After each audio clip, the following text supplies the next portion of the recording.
가진 눈빛.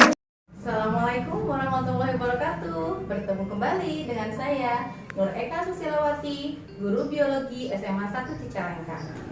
Oke, hari ini kita akan masuk kepada KD yang baru, yaitu klasifikasi makhluk hidup. Hari ini kita akan membahas masalah manfaat dan dasar klasifikasi, tingkat takson dan klasifikasi, tingkat takson dalam klasifikasi. Nah, yang pertama akan kita bahas yaitu adalah klasifikasi makhluk hidup, manfaat dan dasar klasifikasi. Nah, klasifikasi makhluk hidup adalah pengelompokan makhluk hidup berdasarkan ciri-ciri tertentu yang dimiliki oleh makhluk hidup. Taksonomi itu adalah ilmu yang mempelajari tentang makhluk hidup. Nah, kemudian masuk ke dalam manfaat klasifikasi. Nah, apa itu manfaat klasifikasi? Yaitu untuk menyederhanakan objek sehingga mudah dipelajari. Yang kedua, mempermudah mengenal makhluk hidup yang sangat beraneka ragam dan untuk mempermudah komunikasi sebab sistem klasifikasi berlaku di semua tempat. Nah, selanjutnya dasar-dasar klasifikasi itu terbagi menjadi 4. Yang pertama adalah sistem alamiah, yang kedua adalah sistem artifisial atau buatan, yang ketiga adalah sistem modern, yang keempat adalah sistem filogenik. Nah, kita masuk ke dalam yang pertama, sistem alamiah, yaitu didasarkan pada persamaan sifat morfologi yang diberikan oleh alam.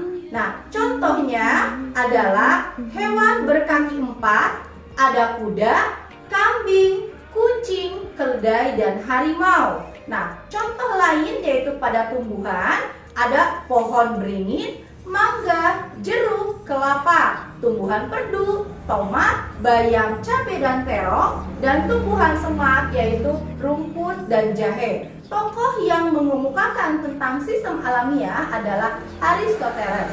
Kemudian yaitu sistem artifisial atau buatan. Nah, apa itu yang dimaksud dengan sistem artifisial? Yaitu klasifikasi yang tujuannya yaitu praktis, ya.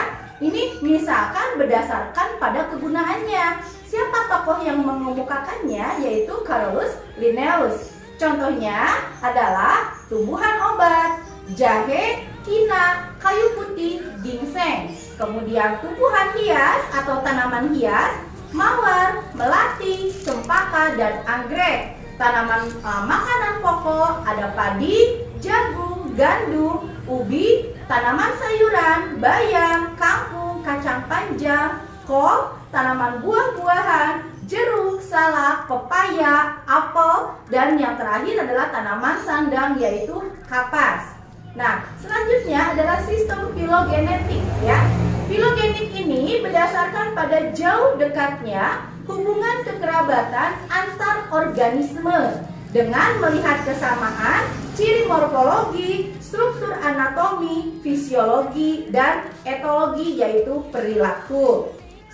Selanjutnya adalah klasifikasi sistem modern, yaitu klasifikasi berdasarkan hubungan kekerabatan dari makhluk tersebut atau filogenik, ya, yaitu ciri-cirinya gen atau kromosom dan ciri-ciri biokimia. Selain menggunakan ciri morfologi, anatomi, fisiologi, dan etologi, juga menggunakan perbandingan struktur molekuler dan organisme yang diklasifikasikan.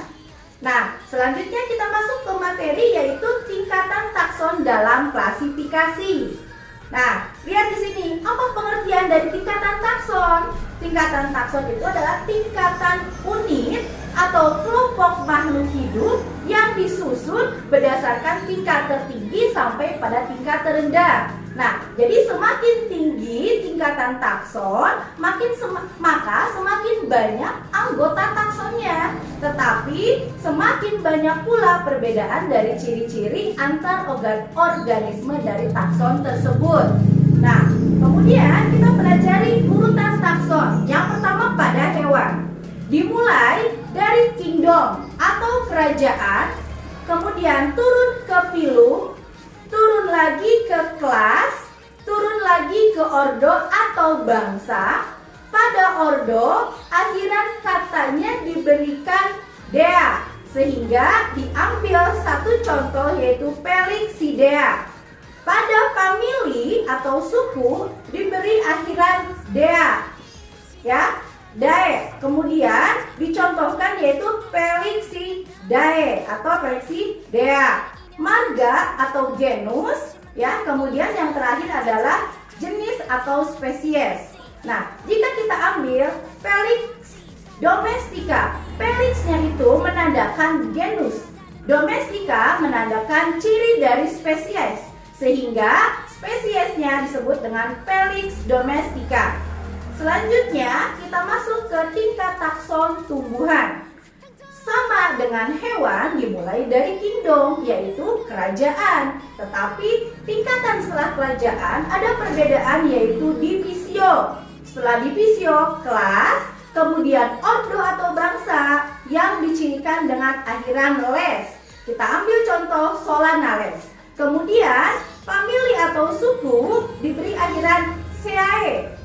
Kemudian contohnya adalah Solanaceae. Genus dan marganya, kemudian masuk terakhir pada spesies. Kita ambil satu spesies yaitu Solanum tuberosum.